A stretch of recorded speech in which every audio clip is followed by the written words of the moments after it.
আসসালামু আলাইকুম। অনেকেই বলতেছেন যে ভাই আপনি যে বলছেন নবী না হইলে পৃথিবী সৃষ্টি হইতো না, এই কথাটা তো ভুল। এটা তো কোরআনে নাই। লা ইলাহা ইল্লাল্লাহু মুহাম্মাদুর রাসূলুল্লাহ।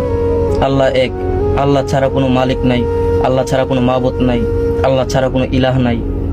এই কালেমাটাও তো কোরআনে নাই। তাহলে আল্লাহ এক, আপনি এটা মানেন কেন? দেখেন, বাল হুয়া কুরআনুম মাজিদুম ফি লাওহিম মাহফুজ। কোরআন 1415 বছর আগে লাওহে মাহফুজে নাজিল হয়েছে। নবী হচ্ছেন ওমা আরসালনাকা ইল্লা রাহমাতাল লিল আলামিন। ওয়ারাতিলিল কুরআনা তারতিলা। কোরআন যদি আপনি না পড়েন গুনাহ হবে না, পড়লে সওয়াব।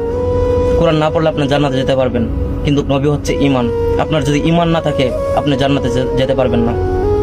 আপনার ভিতর যদি নবীর প্রতি মহব্বত না থাকে, নবীর প্রতি সম্মান না থাকে, শ্রদ্ধা না থাকে, নবী যদি একবার বলে তোমরা আমার উম্মত না, আমি জান্নাতে যেতে পারবো না। আল্লাহ জিব্রাইলকে দিয়ে নবীর কাছে মেসেজ পাঠাইতেন। আল্লাহ 7 আসমান 7 জমিন পার করে নবীকে নিয়ে গিয়ে নবীর সাথে সাক্ষাৎ করেছেন।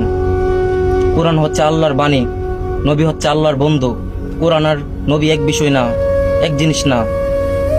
একদিন বলেছি লা শারিকা লাহু ওয়া আশহাদু আন্না মুহাম্মাদান আবদুহু ওয়া রাসূলুহু। আল্লাহ এক, নবী এক, তাদের সাথে কাউকে শরীক করা যাবে না।